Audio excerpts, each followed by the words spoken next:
Welcome, everybody.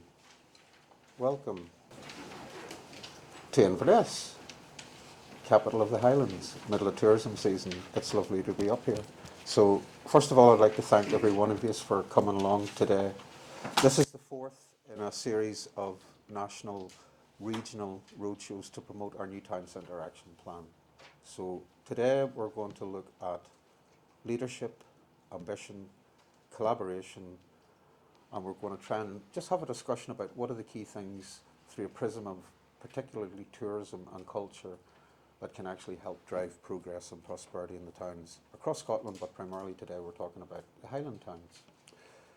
So, if you think the positivity, if you think back to 2014, you can hear from my accent I'm not Scottish, but I sort of feel Scottish because I've been over here 30 years. 2014 for me was a total game changer in how a small nation could actually position itself and be positive and boisterous and colourful. We had the reenactment of Bannockburn, the homecoming of the clans, Glasgow's Commonwealth Games. We stole Barcelona's weather for 2 weeks. The place was absolutely heaving. We then had the Ryder Cup. We had our referendum. We all fell out. And then we had Hogmanay and we all fell back in again. But see, for that 12 months, it's like the art of the possible. That was the most colourful and noisiest thing in the planet. Everybody was looking at Scotland, the art of the possible, so it can be done if everybody works together. Towns and small cities are the lifeblood of Scotland. They hold our heritage, they hold our culture, they tell a story of our journey as a nation, from kings, parliaments, poets, invention, industry. So we as leaders are duty bound to give people a sense of hope moving forward. We need to think about what needs to be done. We are facing COVID recovery, we're facing cost of living, we're facing climate. These present big challenges, but also big opportunities. And we can actually start to think about how we get this piece right, the story right. Into COVID, we took a leadership role. We got the emergency coronavirus legislation to protect our bids. We got a conversation going about revising all of our town centre policies and action plans. And the group that was chaired by Professor Lee Sparks, who's also the chairman of Scotland's Towns Partnership, brought together everybody with an interest in our town and city centres. We talked to people from the cultural sector, from local government, from energy, digital, heritage, transport, and we tried to work out in very challenging times and circumstances, how do we manoeuvre through COVID? How do we deal with the cost of living thing that's bubbling about? How do we actually deal with the climate emergency? So we got all of the sort of think piece people together, steered by Professor Sparks, who is passionate about this agenda, and we come up with a vision which said a new future for Scotland's towns. The first Town Centre Action Plan, which was internationally recognised as good practice, led to some sustained but sort of steady progress. We had the town centre first principle. People started to think more about their town centres in their decision making. But we weren't making fast enough progress. So TCAP2, which is the joint COSLA stroke Scottish Government response to the new future for Scotland's towns, gives us a sense of direction. We have to deal primarily with three things. We talk about towns, but they're not really embedded within the planning policies, or the economic strategies, or climate strategies, or culture strategies. So that now has been repaired, and towns are featured much more aggressively in all of that, and city centres as well. The second part is the elephant in the room that nobody's ever dealt with, the fiscal imbalance. It's so much easier for people to trade online, to live in a big warehouse in the middle of nowhere, to deliver stuff to people's houses. So it's that clicks versus bricks. How do we get digital sales taxation to actually try to balance out a bit of equity in our economy and to be less extractive? VAT, if you build a new build house in the middle of a field, which is unsustainable, you are zero rated for VAT. If you try to replenish a building in the heart of a town, you're hit with 20%. That 20% would be the developer's profit. So we need to think about stuff like non-domestic rates, VAT, digital sales tax, the elephant in the room. And finally, if we're serious about the agenda, we need to put money behind it, and we need to reward good practice and punish bad practice. We need to do demonstrations, we need to think about better data, and all of these things are now starting to move forward. And encouragingly, both at UK government level and Scottish government level, there is substantial money behind the agenda for the first time in a long time. £325 million from Scottish Government in the place-based fund, a further 50 in the vacant and derelict land fund, and so far probably somewhere in the region of about 300 million from UK government in levelling up. So we've actually got some money. Anyway, that's me finished. You'll be glad to hear, because I'm often blurb on for far too long. We're now going to hear from a panel. So could we have our panelists join us, please, on the chairs at the front? We've got John, Chris and Malcolm, who are all going to give a brief introduction to who they are and how they see this agenda moving forward. So, John, can we kick off with you, please? A couple of minutes about yourself and what are the big issues in the room that need dealt with? I was going third and I was going to listen to them. John Burry, Highland Food and Drink Club, property developer, I guess, and passionate about the Highlands and local communities. For me, I see the future we're focused on today, kind of tourism and culture. We always must put the visitor first, and what is it that they're looking for, and when are they looking for it at. I often see in towns that they run the traditional 9 to 5, but actually the visitors have been out in Skye all day and come back, and there's nothing open bar a pub or a restaurant. What is there for open? Maybe perhaps the shops that look to trade from 12 to 8 perhaps, and shift it. I though feel very much, so I'm talking about the Highland wide, not just Inverness, but I think Inverness is the same as Highland wide, and there's a lot of like signs up for rent, for sale, etc. I think for us to move forward, we must map out a plan and establish who owns what and what options are there. I think the council and others perhaps need to make some investments and lease them out at different kind of lower rates, etc. But the one that I struggle with is that if you were to arrive and land from Mars today and invest in Wick, as I am doing, what is the plan? Where do I find the plan? Who's delivering the plan? And what exciting opportunities are there? And today I can't find it, and I don't think I possibly could find it in Inverness. I think you might find 10 different strategies, but what is the plan, and who is leading the plan, and how does that give me a ray of hope to make that investment? Because I think to get any inward investment, you have to sell that there is some hope, and this is the plan, and there'll be some investment. So I think the mapping out to establish, where we are right now, and then what is going to be the plan through a lot of stakeholders, and I know a lot of meetings take place. I think that's key to anything meaningful coming out of this. That's me. No, that's really useful, John. So the need to actually, we have a national plan in place, are certainly evolving, but how does that feed down to the local level and the importance to have that vision at local level? And lastly, before I finish off, I think it's mixed use. It has to be services, so I think services from public services, NHS services, bring them into the towns. We have to have hospitality, leisure and accommodation. And I think it's going to be a mix of all of that and some green methods of transport and make it easy. We just need to make it easy. Fantastic. Yeah. Okay. And that leads nicely to Malcolm, who belongs to the council and can give you his input in terms of towns. Thanks. So I'm Malcolm McLeod. I'm the Executive Chief Officer for Infrastructure and Economy. So I look after a lot of the areas that John's been touching on there. So I think in terms of challenges and opportunities, clearly John's touched on a lot of, you touched on a number of these challenges. We've now got the latest one around fuel and energy costs that, in particular in the Highlands are going to be very, very difficult, where we don't have a gas grid. So, there are real challenges, but I think in terms of where I am, I am optimistic, I am positive about some of the things. So I was just thinking 3 of the things that, really kind of made me realise that Inverness and indeed other places in the Highlands are so fantastic this summer have been seeing the number of visitors that have come back, looking at our events, festivals, agenda we've had, walking past Eden Court some nights and seeing under canvas on the go, bringing people in, giving something different on a temporary basis.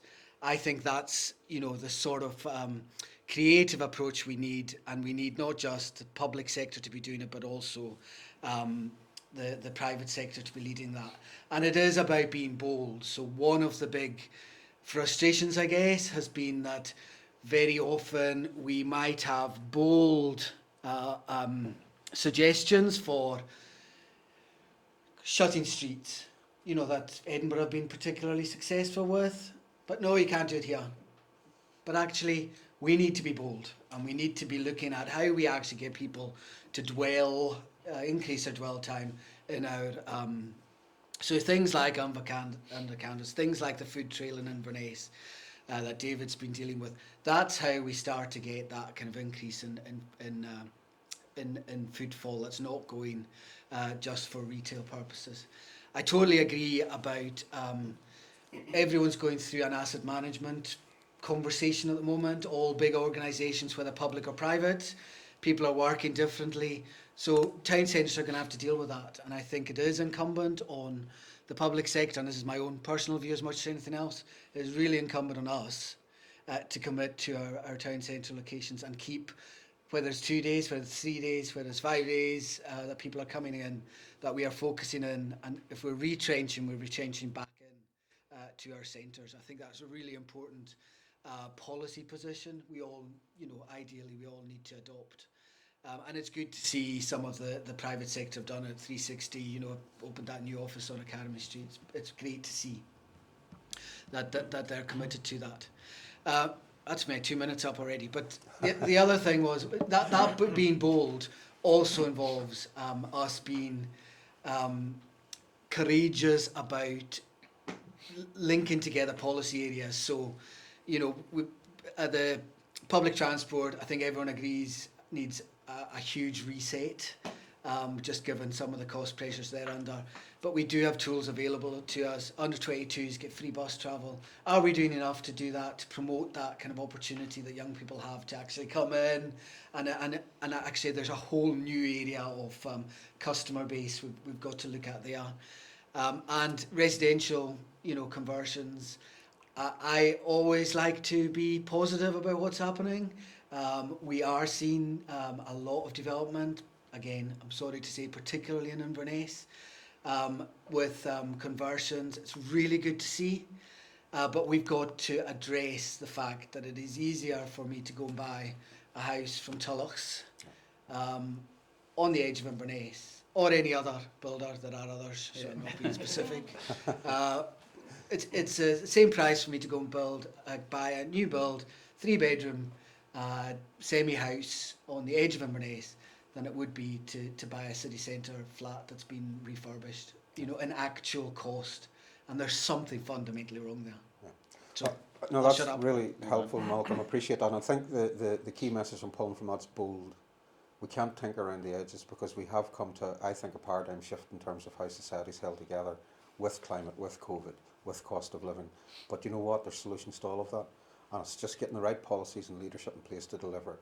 I like the ambitious approach to it as well. I think there are answers to it all. If the retail footprint in town is shrinking, we put in mixed use, we put in service provision, we put in people. Once you've got that place repopulated again, it's fixed. And I think a message to our leaders is it's not like the NHS. It's not a budget that spirals out of control year on year. You fix it, and that's it, fixed. Done. Move on to the next thing. Anyway, thanks for that, Malcolm. Chris, tell us about your wonderful tours. Don't talk about slow camper vans and single track roads or the North Coast 500 rubbish. It'll be a pleasure not to. Okay, good morning. My name's Chris Taylor. I'm the Regional Director for Visit Scotland, and as I'm sure everyone will be aware, our job is to market and promote Scotland all around the world and bring visitors to the Highlands. Bit of context, which we all know, so if you rewind a couple of years to 2019, we got about 3 million visitors into this region, spending huge amounts of money propping up communities, towns, residents in very remote rural parts of the region in the way that few other sectors can touch. Clearly that all went down to pretty much zero over lockdown, and we're now starting to rebuild, get the industry back on its feet and help support that recovery, but in a more sustainable way. So that's around trying to attract those markets that are most likely to come in the quieter times of year, who are more eager to get off the beaten track and to explore places that are a wee bit quieter, and who are also interested in culture, heritage, landscape, and are more likely to behave responsibly when they're here. And then when they are here, it's about encouraging visitors to make tactical decisions during their stay about staying in a hotel that's got an environmental policy. Think about hiring an e-bike, leave the car at home, go for a walk, buy local food, support local events and festivals, buy local produce. And it's those messages that are kind of driving a lot of our activity at the moment. And that's the sort of context. I think John and Malcolm have both said that we need to put ourselves kind of in the minds of the visitors. So my opinion on it doesn't matter. Phil's opinion doesn't matter. Your opinion doesn't matter. We need to look at what the evidence is telling us and what visitors are looking for. So if you imagine somebody sitting at home at their kitchen table right now in Barcelona thinking, where am I going to go on holiday next summer? They've never heard of Elgin or Nair or Thurso. They couldn't point these places out on a map. And that's not a criticism. If you gave me a blank map of Spain and said, here's 10 towns, 10 Spanish towns jotting down on a map, I would struggle. I think a lot of people would struggle. So we need to start thinking, so what? How do our towns engage in that wider vision and destination that we're trying to promote? How are we collectively visible in that space? So are all of our town centre businesses discoverable online, bookable, clear pricing, clear times, amazing menus, brilliant photography? Are we pushing those sorts of aspects to make sure that we all shine in that very, very busy media landscape that's out there?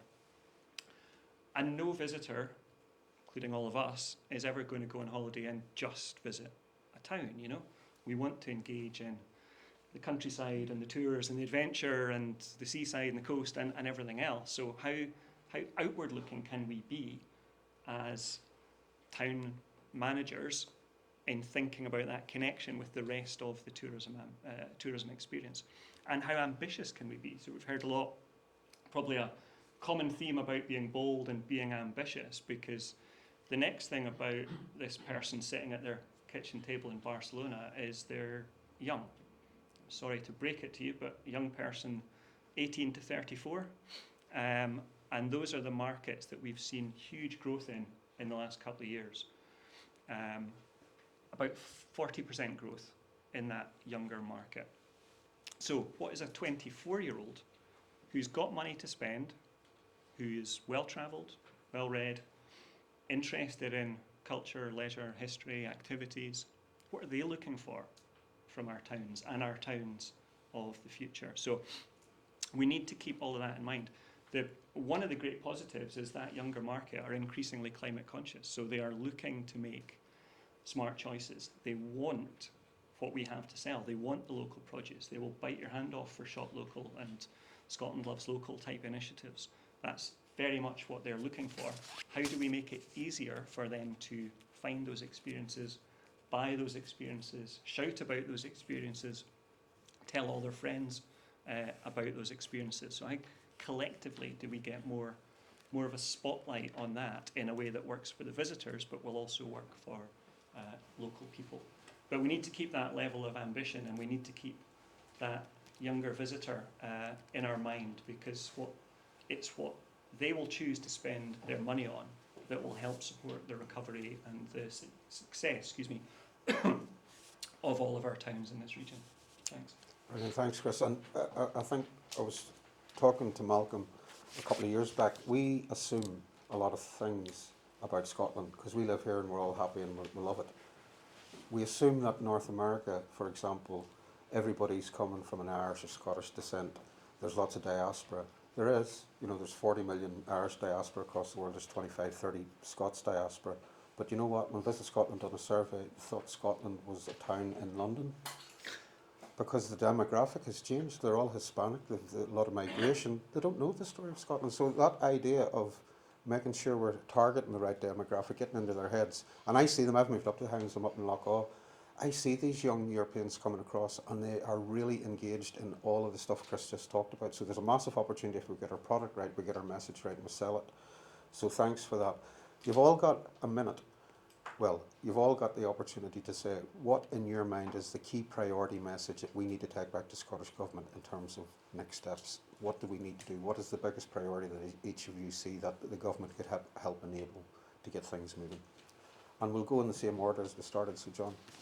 Well, for me, it's clear it's true collaboration, meaningful collaboration, but empowerment, but resource, financial and human to back up that element. I feel too often, it's left with community development trusts that are done on a volunteer basis, and that, that's great, but they need resource, human and financial resource to go and deliver on these strategies, plans.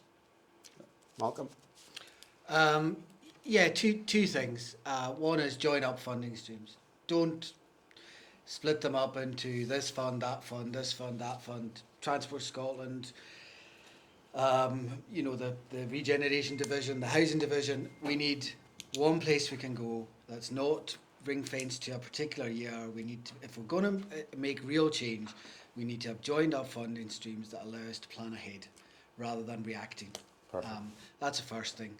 The second thing is we've got to do something about tackling the costs of converting city centre, upper floor, city and town centre, upper floor properties for accommodation. We've got a housing crisis on one hand, we've got empty space on the other, and it should not be so difficult. Yeah. So VAT and stuff like that. Chris? Thanks for giving me an extra 2 minutes while my colleagues here spoke. I think the first thing is a kind of acknowledgement that successful, bustling, vibrant, thriving towns is an entirely possible future for us. There is no reason for towns anywhere to be languishing. So it's within our gift to do this, and we should be ambitious about trying to do it. Would be the first thing. I was going to say there's no money, and in many ways there's no money. At the same time, there's lots of money. It's just being spent on lots of different things. And the answer to that, as I think we've probably all said, is a very clear, bold, ambitious plan that everyone can get behind. So it sounds very cheesy and very flippant, but when we're able to focus energy, resources, people, and timing, get things aligned behind a plan, which might be a 5-10 year plan, that's fine. But at least we know what we need to do in year 2, and we know what we need to do in year 8. Yeah. If we can get that I'm just throwing buzzwords out here now. If we can get that collaboration behind a simple, ambitious, bold plan, I think that would be a great step forward. No, great. Listen, the three panels have been really, really helpful and given us good food for thought. So could you give them a wee round of applause, and we'll ask you to take your seats again, guys. I forgot to say just briefly what STP as an organisation do. There are 4 key things that we do. So we deal with policy, so we've been the lead organisation to try and form this new future for Scotland's towns.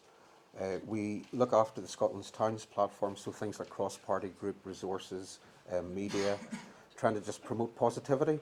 We've also got Scotland's Improvement Districts programme, which is probably the most ambitious and diverse in the world.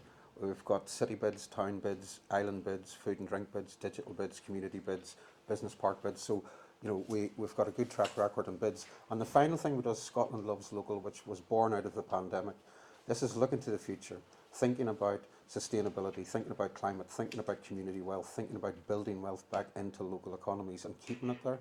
So without further ado, we've got 2 speakers today. Not sure how you are going to handle this as a double act, but Colin from MyConnects and Kimberly from Scotland's Towns Partnership to talk you through Scotland Loves Local and the Town and City gift card platform as well. Over to you, Kimberly. Okay, many thanks, Phil. So I'm going to do the first half of the presentation, and then I'm going to introduce Colin, my colleague at MyConnects, to talk through the second half. So Phil's kindly given you a bit of a flavour on what Scotland Loves Local is about. And it's interesting just listening to some of the speakers today talking about, how do we drive footfall? How do we, give citizens a good experience, and, towns that, really fulfil something that they want to do, see, live, breathe and feel. So I'm going to spend the next few minutes just talking through the Scotland Loves Local programme, and as I say, Colin will come in and talk about the gift card, which is the mobilising part of the programme that actually does make a difference in terms of driving economic growth. So the Scotland Loves Local programme campaign, we'll call it both for the time being, was birthed out of the first pandemic, the first lockdown during the pandemic. It evolved as a high-profile media campaign based around a recovery brand for businesses to open safely and also to think about recovery, but also bringing people back into towns and supporting local. Rapidly adopted by all our business improvement districts in terms of a marketing theme, a campaign. We'll come on to some of the statistics in a moment or two just to highlight the importance of having something that everybody could get behind on a local basis.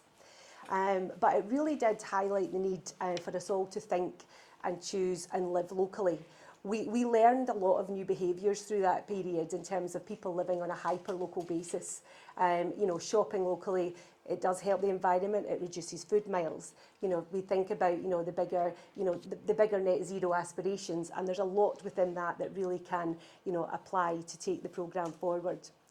It was a message that we found that was relevant to every community, so every sector. This is a multi-sector programme. This is not just bespoke to retail and hospitality, where in the initial stages, that was our risk and our immediate priority. But as this has evolved over the last 2 years, we have seen support from many aspects across tourism, culture, travel, retail, hospitality, and every sector is involved within this on a local basis.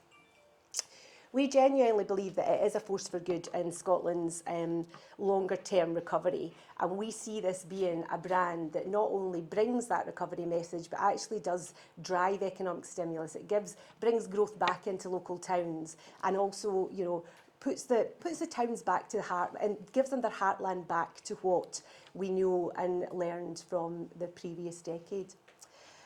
So from there, really just to give you a sort of an idea of how the change really did emerge through the pandemic, and really was driven through, an intense media and marketing campaign that just brought something a little bit more fun, refreshing and recoverable to our towns and citizens. So these are the kind of the key stats in terms of, we had 4 rounds of primetime STV advertising, reached millions of homes. So citizens knew and felt that there was something, there was a change, there was a movement there that they could get behind. There was local radio across every region across Scotland, so all local authorities were included within this programme. Islands, Highlands, dwellings, it was covered everywhere. And we've had hundreds of thousands of impressions across our social media platforms. We have a following, you can get behind this on anything with regards to using the hashtag on the Scotland Loves Local. But really this was about, bringing our communities together and driving change in terms of putting recovery and economic growth back into the heart of what we do. So really just before I conclude and hand over to the gift card, which again I'll reiterate and say it's the mobilising, enabling part of this programme, and that will bring economic recovery back into our towns. But it's really important just to acknowledge the fact that this isn't an immediate recovery. It's not a quick win. This is something that we believe has got longer term change. We know that it hits on to localism. We know that it addresses the net zero agenda. It fits the circular economy. It really fits 20-minute neighbourhoods. It covers off an awful lot of the programme for government objectives. And we know that, the key words that we all could use within a lot of our objectives are to, maintain that fairer, stronger, greener, more sustainable future and environment.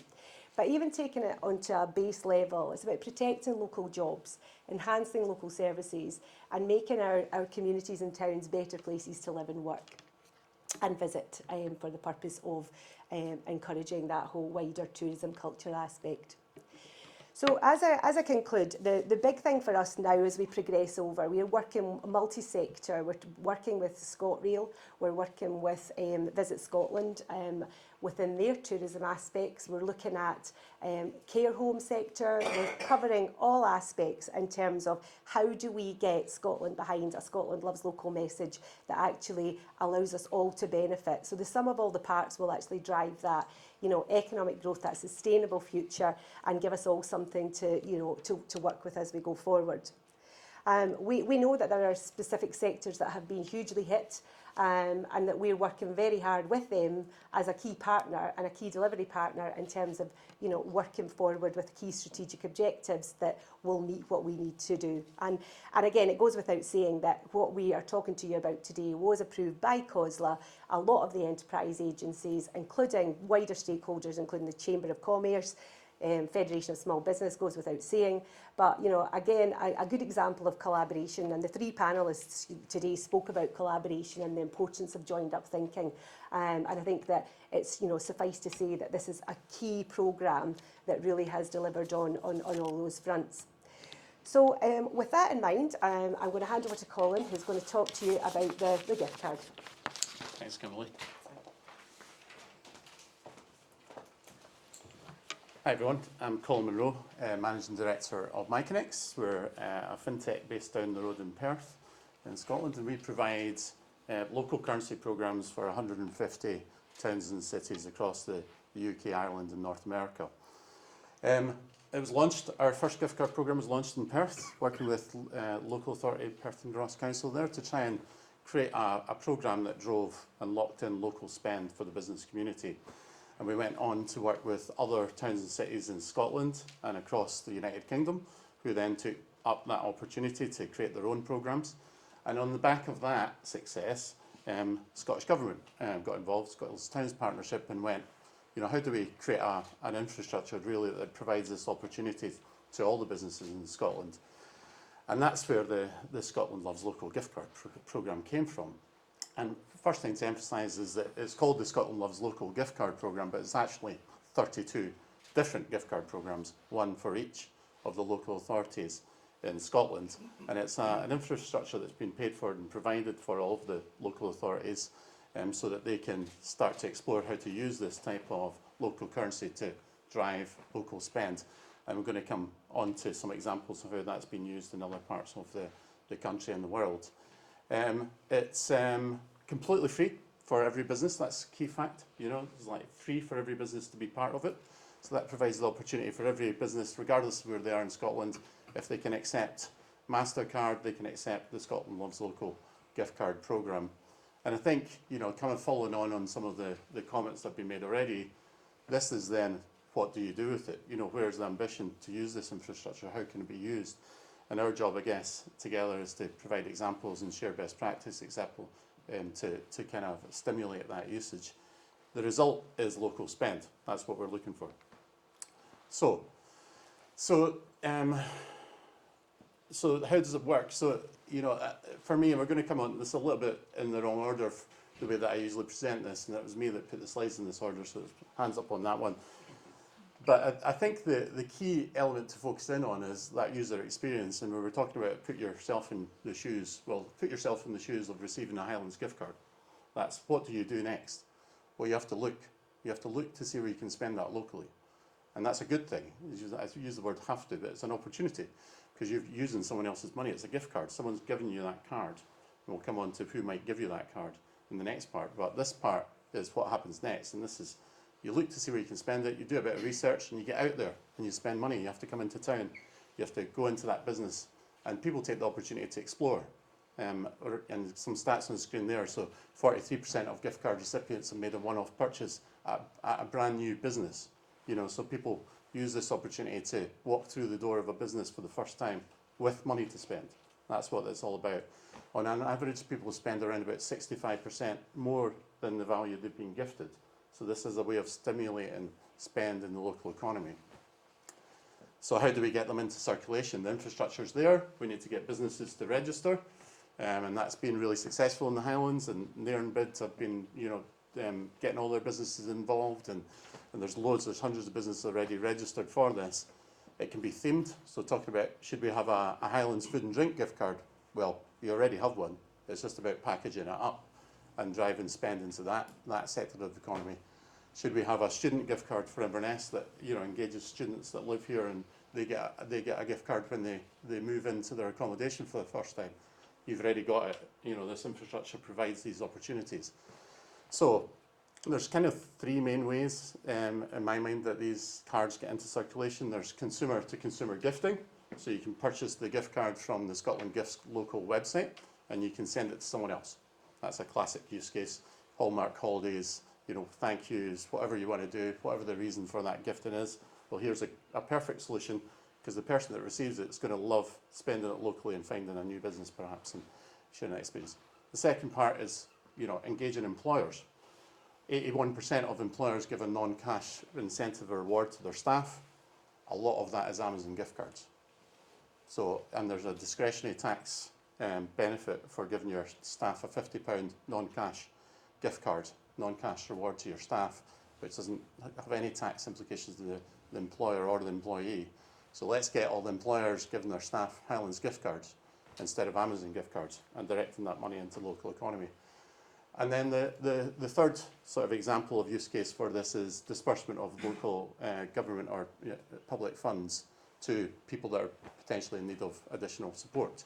And we'll come on to an example of that. But regardless of, you know, how the cards get out there, you know, it's getting people out of the house, spend money, and that's what it's all about.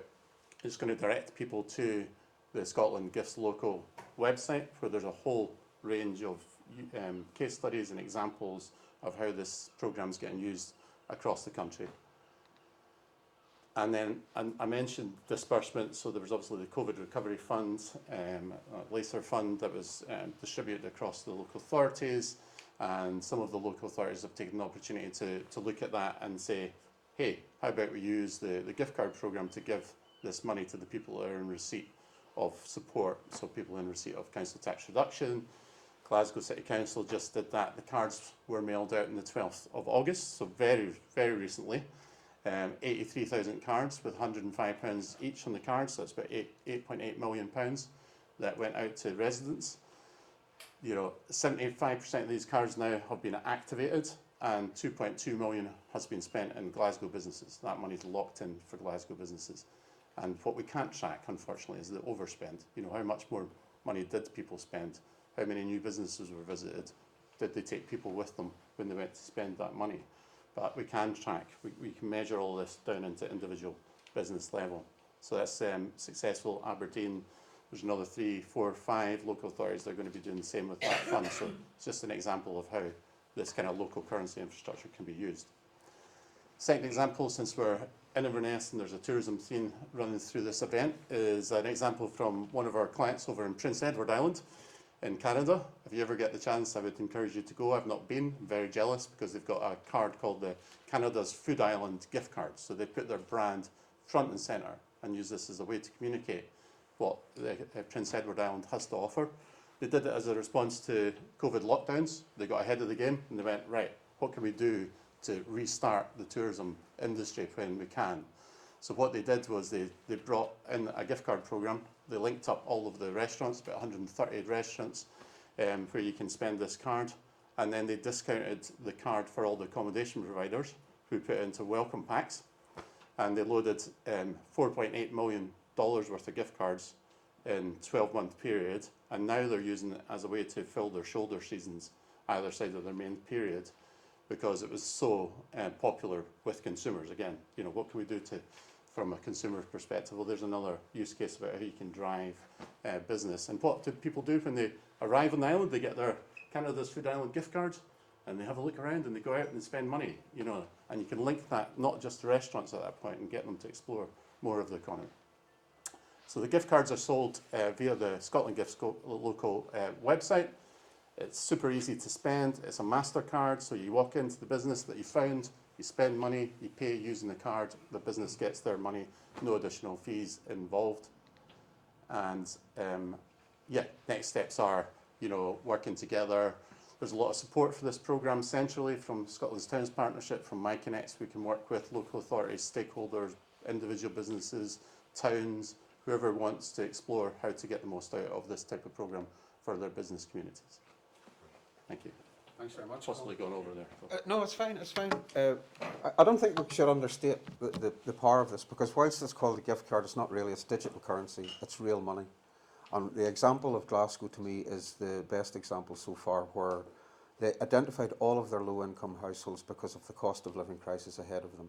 and they targeted that demographic, and they got the businesses signed up. So not only are you helping businesses with economic recovery, you're helping people most in need. Really strong political message behind all of that. The card, thanks to Colin and Kimberly's work, has now got all of the retailers that low-income demographic would use, your farm foods, you know, your grocery sector. So we're actually going to help feed people through the winter time, which is a really good thing. Our job, I suppose, at Scotland's Towns Partnership is to try and get this product more digitised and more innovative, so things like food poverty and social justice teams within government can actually get money out quickly to people and immediately. We've got PayPoint signed up for it now, so people can actually pay their energy bills through the winter as well. So this is moving very, very quickly, and day by day it's growing arms and legs. University sector being targeted because they can actually use that for hardship funds, but also for rewards. Corporate sectors like the International Financial Services District in Glasgow are actually using it to get their staff back into the office a couple of days a week. We'll pay for your transport. ScotRail are going to take it eventually as ticketing, so you can buy your ticket. There's tons of ways to deploy this digital currency to help recovery, to target poverty, reduce carbon footprint, and more importantly, reduce extraction from the Scottish economy. So I think it's something that everybody across the country should be considering. Positive, it's a really, really positive story. The brand itself has been phenomenal.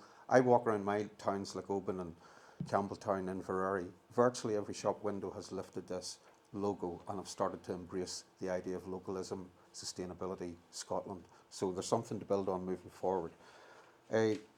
Sorry we have it into a wee bit of time, but we will catch up in our question and answer section. I want to introduce Brian now from who's the creative director of Inverness Castle Hill project, to talk about the Spirit of the Highlands and Islands project. I hope it's spirit in terms of Moray spirit. Well, yeah, in part it is. Hello, everybody, and thanks very much for the invitation to give you some background on this. And you were talking earlier on, Phil, about clicks and bricks. Well, this is definitely a bricks project, and it's one that is funded by the City Region programme. So it's very much got regeneration at its heart. And look, there's a wee bit of advertising already for Scotland Loves Local. I hope you noticed that and appreciate that. 10 guineas, that's all. Culture-led regeneration is not new in Scotland, and I suppose the most visible city that's been involved in that most recently is Dundee, of course. The V&A obviously is one, but over there in the corner, the RSS Discovery really started it off back in the early 90s when it came back. And that kind of culture-led regeneration programme has begun to take fire in other places as well. In 2015, Paisley did a heritage-led strategy, regeneration strategy for the centre of the town, looking at its historic buildings and how it might use that, bringing them back to life. This one here is the Paisley Museum Reimagined project, which opens in 12 months' time. But also there's smaller communities as well. In Huntly, not too far along the road from here, and in the town square there, I mean, Huntly was literally bypassed several decades ago, and the consequence on the town square there has been visible since then. The Devon Arts project have been based there for over 2 decades and have started to bring some of the buildings in the town square back to life. This one last year. There's another one just 5 doors along that's coming back to life with a wee cinema in it later this year. So what joins all these together basically is there's a strategic long-term approach in each of these communities. Dundee has got a 30-year plan for waterfront regeneration, of which the V&A is part. Paisley has got a 15-year plan. The Devon Arts project has had the town as the venue for over 25 years. So it's long-term. And when we look at that kind of master planning site, where we put the Inverness Castle project into that sort of context, we're looking at the castle as the first phase of a project that's probably going to be about 15 years long. And it's the first phase. It's the 2 green buildings in the middle there, the redevelopment of the castle buildings as a visitor attraction. And then the second phase after that will be new infill in a former car park there for new cultural buildings. And then phase 3, which is the blue bit down the bottom there, that is Bridge Street, which is the end of the High Street. And that's going to be new leisure use and accommodation and what have you. So there's that broad longer term context again. And that, in this case, this rebalancing the high street. At this end, there'll be this Castle Hill project, bringing people in. At the other end of the high street is the Eastgate shopping mall. So any of these developments need to have that broader context, but they also need, and when John started this whole session by talking about looking at the visitor first, that very much chimes with what we're trying to do. And this which looks like a bit of a plate of spaghetti here, this is the kind of theory of change model that we have for the visitor journey, which is that kind of red line there. And it starts, it's looking at all aspects. So yes, the castle is in the middle there, but so many other aspects need to be in place for this kind of ecology to work. And this notion of looking at the visitor journey starting pre-visit, very much what Chris was talking about. Then again, when they're on site here, and then how you keep in touch with them afterwards. Seeing the project within that context is essential. And it also speaks to, again, what John and Malcolm were talking about, the need for collaboration, because the castle project alone can't provide all this stuff. The various bits of marketing information and what have you, yes, we can do some, but it's not all going to be us. It's got to be that kind of consistent messaging that was talked about earlier on. When we get people here, we want them to immerse and explore, but it needs this various bit of hard infrastructure, but also needs the kind of soft infrastructure to be there as well. Now, we can provide some of that, but we're not providing all of it. But it needs to be there for that to work. And lastly, this really crucial part is how do we keep in touch with people? And this kind of the gold standard of repeat visit to a town centre, to any community.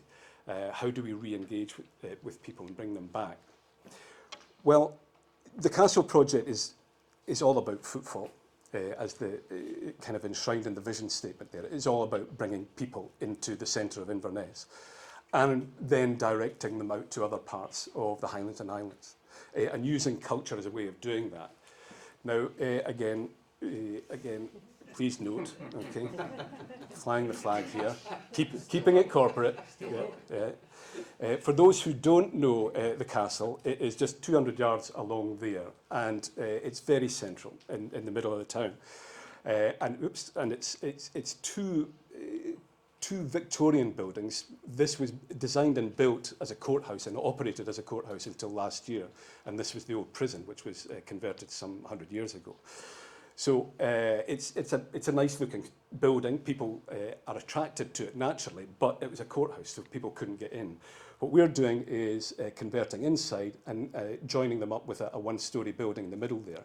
But from the outside, it kind of looks like a baronial house. And so managing the expectations of people when they come in, and actually there's lots of little rooms there because it was built for purpose. It was built for, it was admin as much as anything else. So how we're moving people around there is we're taking the spirit of the Highlands and using this theme of how do we tell the spirit, or how do we express the spirit of the Highland in 100 stories, and how do we tell them in, in digital ways, in first-person interpretation, all the rest of it. And that side of the interpretation starts from outside. So when they get there, and these images are from the Mather & Co, the people who are doing the internal and external interpretation for us. But the stories start with the planting and the various elements that are going to be in the garden, and also acknowledge that we want to, and we have a role in developing the evening economy within the city centre as well. And when you were talking about, I can't remember who was talking about dwell time, increasing dwell time, but that is very much something that this project is trying to do. So get them over that bridge of the kind of 5 till 7 in the evening and make sure they stay around. The other aspect is that we've got to be pretty humble and recognise that whatever we put in the building, it's not going to match the views from the building. So get people up high and let them look at the river and look at the mountains and all the rest of it.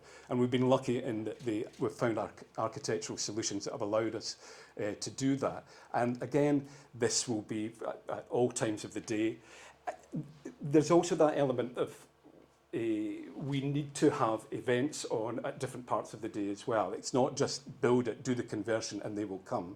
It's about programming activities that people want to come to. Part of it will be, if you come to Inverness, a lot of people say there's not a lot to do. if you're a visitor. You go out from here. Yeah, as John was talking about, you go out to Skye for the day or what have you, and you come back and there's the food and beverage offer. But what else is there to do?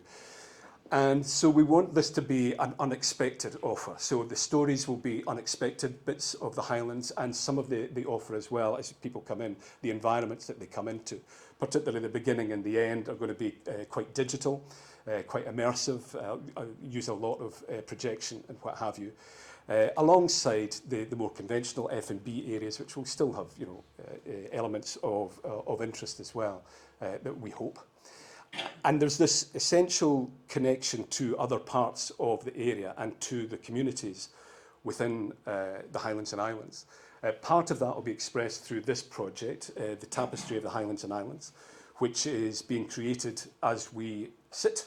At the moment, it's a community project. There's over 50 tapestry panels are being created by over 400 community stitchers. Some of those panels will be in a special area within the castle, and some will be left within the communities themselves, and we'll make the connection and urge people to connect that way. Without wanting to give Malcolm or his colleagues a hairy fit here, because this has not been passed for planning, by the way. So, just want to get the disclaimer in right at the start there. But because we are, so this is coming right back to the start about context and longer term, we've got to be thinking about phase 2 and phase 3 and how people will relate to the other parts of the Castle Hill project. So already we're doing illustrative designs of how phase 2 might look here on the left-hand side. How might that new cultural space look? And from a visitor's point of view, crucially, how are they going to relate to the existing building? What's going to be in each? So programming the content for phase 1 that we're doing just now is very much on the basis of what we're anticipating going into phase 2, and also creating this additional green space intended for phase 2 means is dictating how we look at that side of phase 1. So last slide, and I know that I've not put too many specifics up for you. So the last slide is a few of the specifics, and this is just a snapshot from our business plan and some of the critical success factors. We've got obviously a number in social and cultural and environmental ones. Here are some of the economic ones which may be of most interest. I'm not going to rattle through them, you can kind of see them there, but they're based primarily on raising the profile of the city and the region.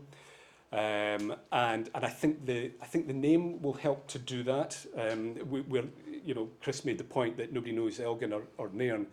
With no disrespect to them, of course, but there's Inverness maybe. Nessie has the profile. Let's not beat around the bush there. But things like the number, the footfall that we're intending to accommodate, the ambition for the quality and all the rest of it, we hope will make a significant and major difference to the city centre and its footfall. So thank you very much. Thank you very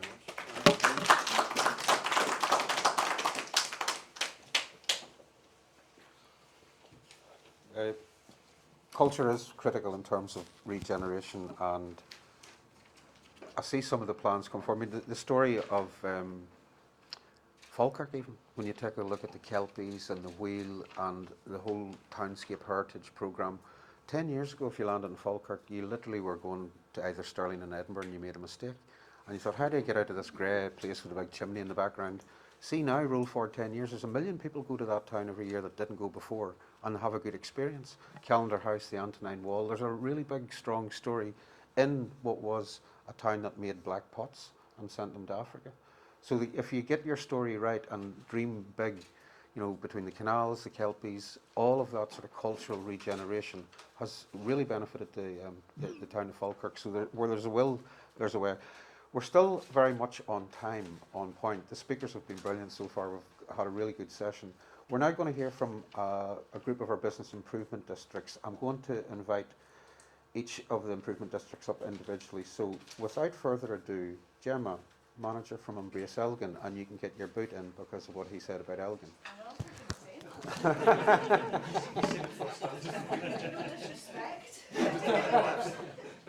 Rami in the Highlands yet? Yeah. So I think we've taken it away from there. We need to create a mystical monster to get some attention, do we?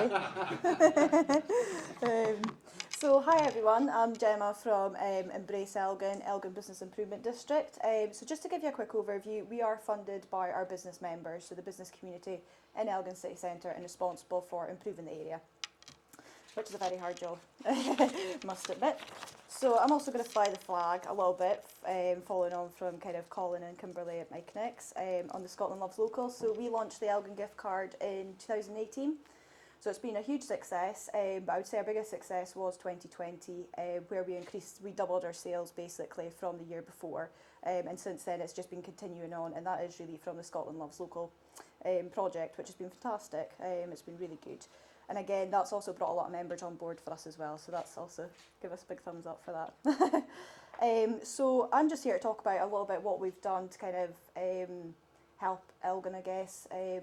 So for me, I started in 2020, so mid-pandemic wasn't my best decision, I must admit. It's been pretty challenging, but you know what? The bid's still going, I'm still alive, we're okay, everybody's well. The place isn't on fire, so we're good. So yeah, kind of just a couple of good news stories from us. We still held our events, obviously not when it was weren't able to, but they are our big successors. So we actually do the Christmas light switch on. That's our biggest event of the year. That draws around, you're going to think it's probably not that big numbers, but for our area it is. So around about 10,000 people will come to that event. So as you can imagine, in a small town like Elgin, it's quite a lot of people. We did also hold our recently food and drink festival, so that was a huge success in the town centre. Roughly saw about 5,000 people to that over the weekend, so that was just last weekend past. We continue to do some of these through COVID, and we held our first one in August last year, which again was just getting people back into the town, and it did really increase the footfall. So again, that's just something that helps our members.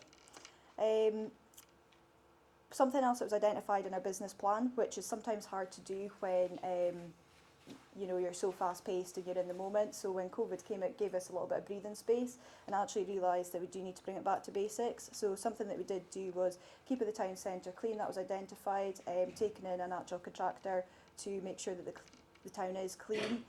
We got a voluntary group pulled together where they do weeding and street cleans, and that still happens on a weekly basis. We took the planting of the flowers into our own hands, and we decided to do that ourselves at Elgin Bids, and we maintain them, look after them. And again, it is just generally looking after the vacant properties, making sure that they're clean and yeah, presentable. Sorry, I've made these scribbled down notes. I'm actually just trying to read my own writing, which isn't actually great. So gulls is a huge issue in our area, but we've made a huge progress there this year. We introduced a reduction programme in 2018, and since then it's really made a huge difference. Unfortunately in 2020 we did notice a difference. 2021 seagulls kind of got pushed back into the town centre because a lot of places out of town netted their properties, so they couldn't nest, so they came back into the town centre. This year we actually installed a sonic device which has really deterred the seagulls. Hasn't moved them on, but it stopped them nesting and of course producing babies, so it will in long term reduce the numbers of the seagulls that's in the town. For us, I'm going to finish on a high. For vacant properties, that's been actually one of our biggest things that we've actually worked on over, well, since I've came into post. It's one of the things that's obviously we've all spoke about today is one of the main issues is trying to basically keep our town centres alive. The vacant properties are a huge issue through them being derelict, not being looked after. The rates is obviously another issue that we've identified. So what we did to kind of reduce that is we got in touch with agents. We held the keys for the vacant properties, so then it was easier for us to undertake site visits with potential tenants. So that's worked really well. Just to give you an idea of numbers, we were at 17.15% vacant property rate in 2015. As of this month, this year, we're now at 5.6%. So we're doing pretty well in Elgin. We're really positive, we're really happy about it.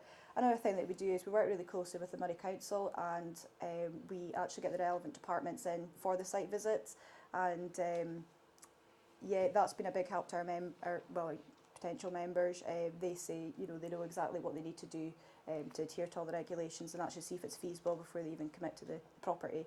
So that's been really good for us. Another thing is we're actually tackling the signage. So obviously, again, the main area of Elgin is the high rate properties. They've got their vacant property signs on it. It doesn't look great. So we are working with the agents to say you need to put flat boards on so that they're not sticking out, they're not visible, or window posters. So that is something that we're still currently working on at the moment. But yeah, that's us just finishing on a high. Elgin, it's got its challenges, of course, but in the meantime, it's really positive. There's a lot of businesses wanting to come into the town centre, so there is a lot of development there to be done about breaking down the units. Obviously, I'm all for the national planning framework and changing all that for the use. I think that's really important. A re-evaluation of the rates, and not just across Scotland, looking at it into local authority areas rather than across the board. I think that's extremely important. You know, Elgin doesn't have the same footfall as what Edinburgh does, so that does really need to be re-evaluated. But yeah, I think that's it from me, but just keep it positive, and yeah. Thank you.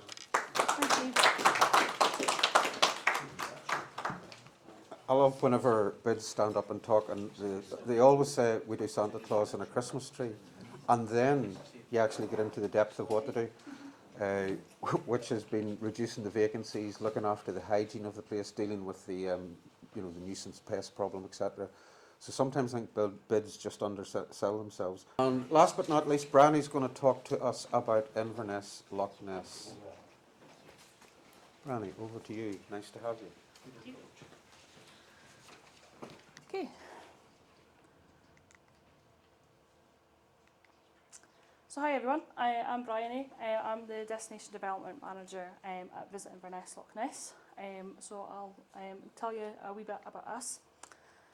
So we were originally founded in 2006, but we became the first tourism bid in the UK in 2014. We're known for the capital of the Highlands of Scotland, Inverness, and the globally iconic Loch Ness, which, as well as our mythical monster, it's 23 miles long, deeper than the North Sea, and has more water than all the lakes in England and Wales combined. You can even fit every person in the world into Loch Ness 3 times. We're known for our history, our landscapes, our culture, experiences, and our amazing connection to the outdoors. We're accessible with the Highlands transport hubs and air, rail and road networks.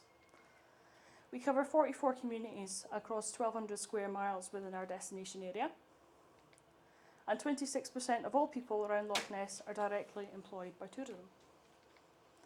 Of the 81,000 population we have here, we get 1.6 million visitors pre-COVID, which is 20 times the population that we have here in our destination.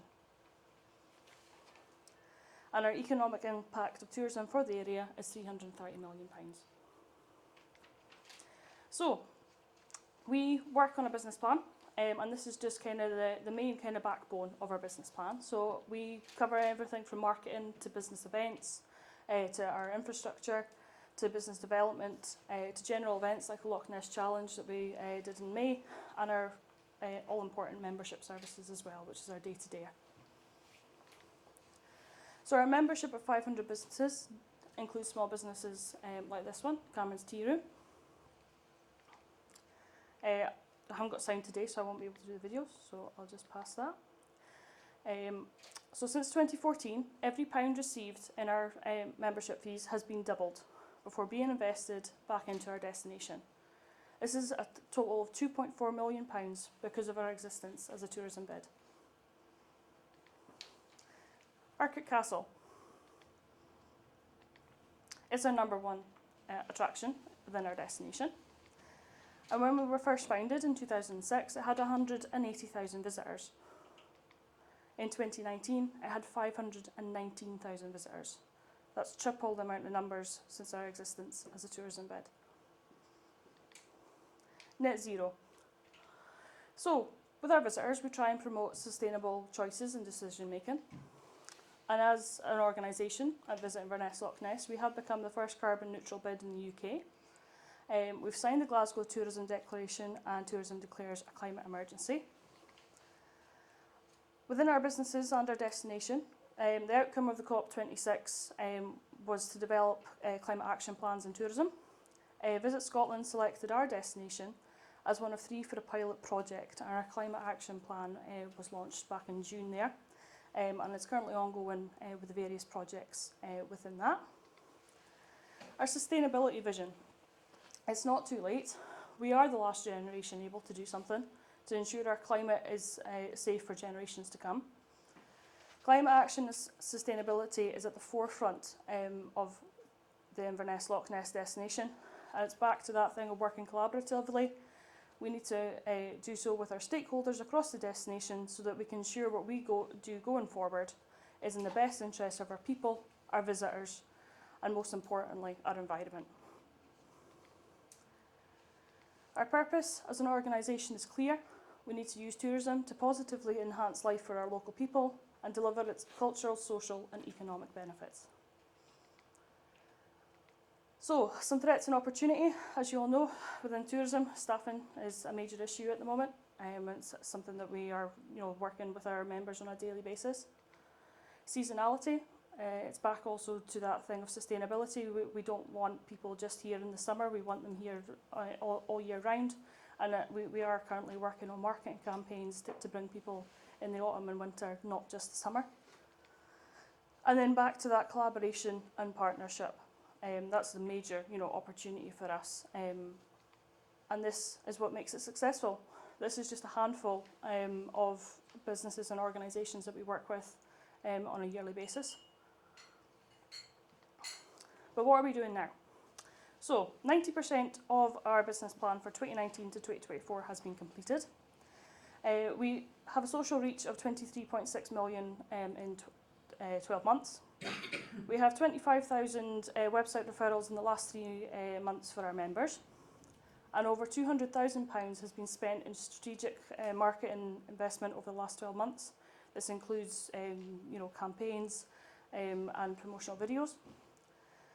And since the start of the year, we've had 150 pieces of media coverage. And we have our weekly newsletter that goes out to our members to let them know what we're up to. Also goes out to our stakeholders as well. And we've doubled in staff size throughout the pandemic as well. So we went from a team of 4 to a team of 7. Thank you.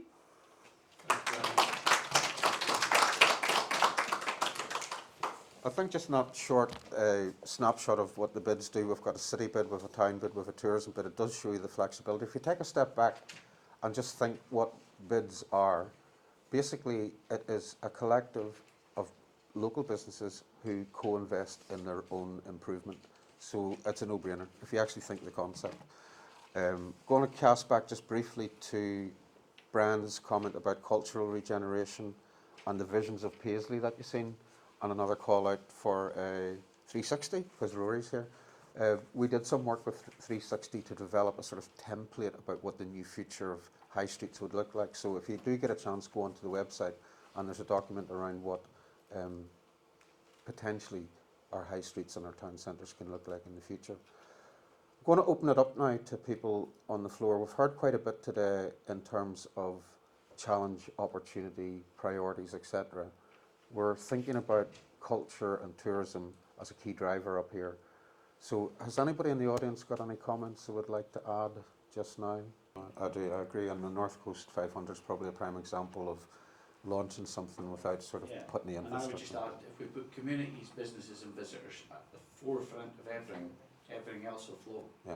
We need to put them first, purpose before people. Yeah. Okay, that's a good point. I know you're all down to answer questions. Robert, you must have a question about the power of the cinema. Oh, I'll be glad to. Thanks, Phil. I'm Robert Livingston, Regional Screen Scotland. It's been very gratifying today to hear culture mentioned so much, and cinema is obviously a part of that. And it maybe says something about Inverness and Highlands that it has figured so much, because I've been in an awful lot of Zoom meetings about 20-minute neighbourhoods, national planning framework, where culture never gets mentioned. It's not in the documents, it's not in those diagrams you see about what 20-minute neighbourhoods should be supplying. At best you get recreation, because we've got to keep our workers healthy. And so I just want to make that plea that what we've heard today gets reflected across the rest of Scotland, because every one of Scotland's towns has got a culture, it's got a story to tell, and it's got the opportunity to have facilities like a cinema. And Highlands opened 2 new cinemas during the pandemic in Fort William and Cromarty, and they're both fantastic. So yeah, just been a great day this morning to hear all that discussion. No, the culture piece is often underplayed and undervalued, and I think there has to be, sometimes you just get the traditional hard economic bit, where they're just looking at numbers, and I think we have to measure everything differently as we move forward. We need to measure wealth, we need to, I'm talking about community wealth, we need to measure people's health and well-being, we need to measure the environment. These are metrics that in the past people didn't consider. They just said property values, vacancies, money. I think we have to just pivot and think about what this reset could bring. Because our culture in Scotland, I struggle to find a country that's got a more interesting and in-depth culture. Every single time. I've just finished reading The Villages of South Argyll. Forgive me for being boring. But every single village had a purpose, and some of those purposes are being reinvented again. You go to Tevalloch, you go to the Tevalloch Inn, you get your fish and chips, you have a nice day out. But Tevalloch was actually a centre of vinegar production. There's a tiny little village opposite me called Claddock. There's only like 20 houses now. But that was the centre of hosiery.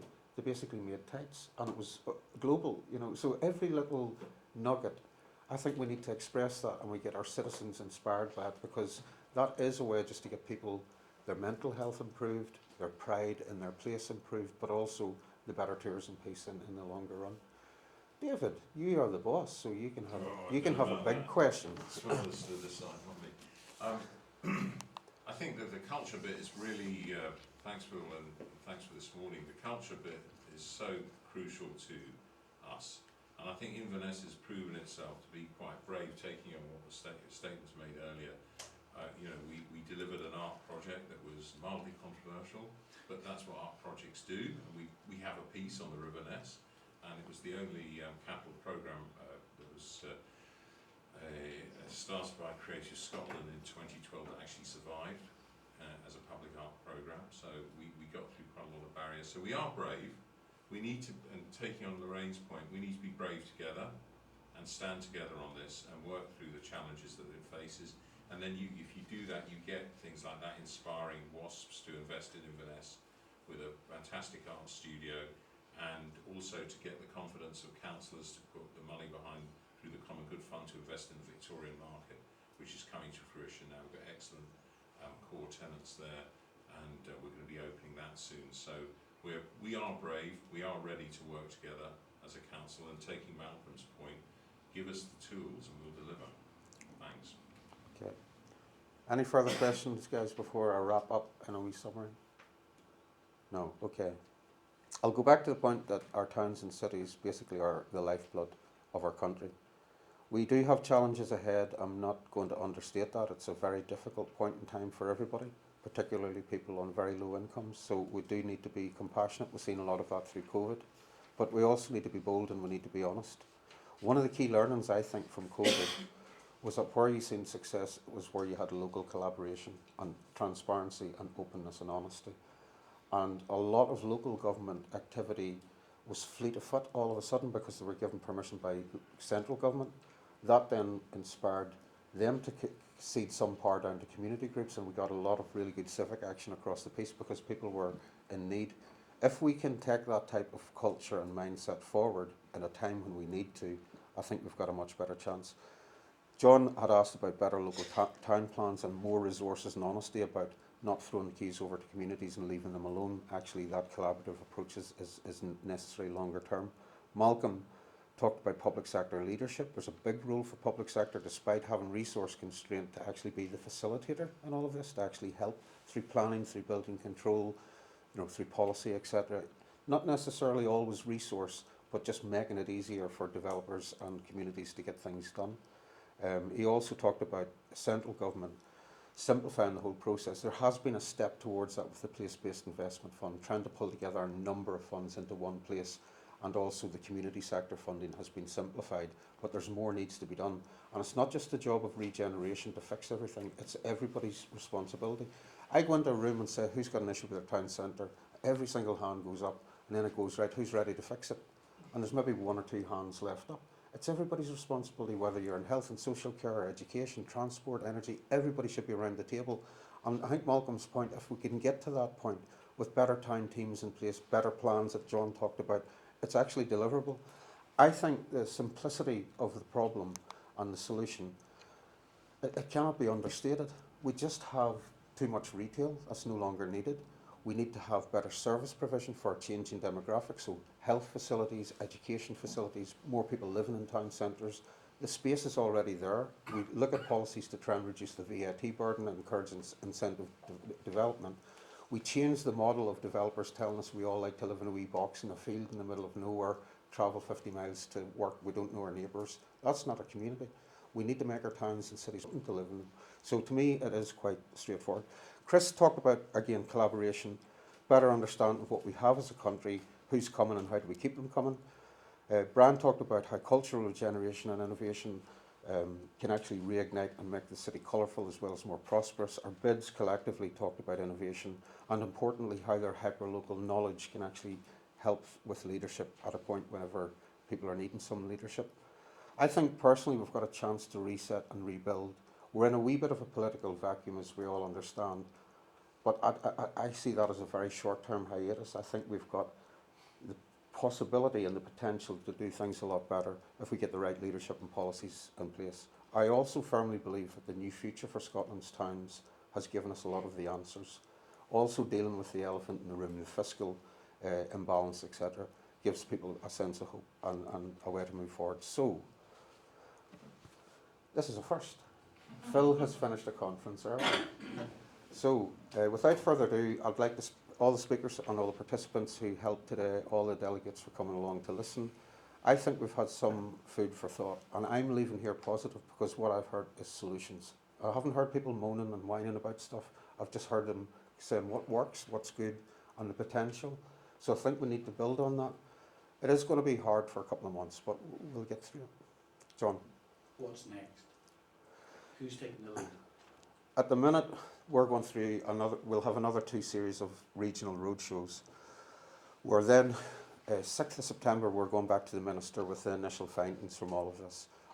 All of the roadshows will be collected together and we will sit down with Cabinet to actually look, and COSLA, so it's being done jointly, to look at what are the actions that we can drive forward as a priority to get things moving. We will gather all of the feedback and intelligence that we've heard across the roadshow sessions to feedback. I think we've got a lot today in terms of we can't just abdicate responsibility and give it to communities. We need to resource that. Communities need to be key in all of that, but so does the public sector and the private sector as well. It's all about collaboration. COVID and climate in particular. Cost of living will be more of a temporary thing, but it can't be understated. But the 3 C's, maybe 4 C's if you add chaos with the politicians, the 4 C's basically mean as we emerge, because we have not even recovered from the last financial crash, and people have to understand that. We've now got COVID to deal with, we've got climate to deal with, and we've got the chaos to deal with. That's no excuse. So we just have to actually say, look, public, private, third, the only way we will come out of this is all sectors working together. It's basically talk in the past. It's not talk, it's action now. It has to happen. Good. And we will do our best as Scotland's Towns Partnership to drive this. And I do think, as a Minister, Tom Arthur is passionate about this, and Kate Forbes, who's currently off on maternity leave. We've got politicians of all colours who really are proud of their places, and I think we just need to build on that energy, depoliticise the agenda to a certain extent, because town centres, city centres are for everybody, and just see if we can get that consensus. We do that through the cross-party group, but I'm leaving here happy because I think there's been a lot of solutions. And it's always nice to get up in Inverness anyway. Right, thanks for your time, guys.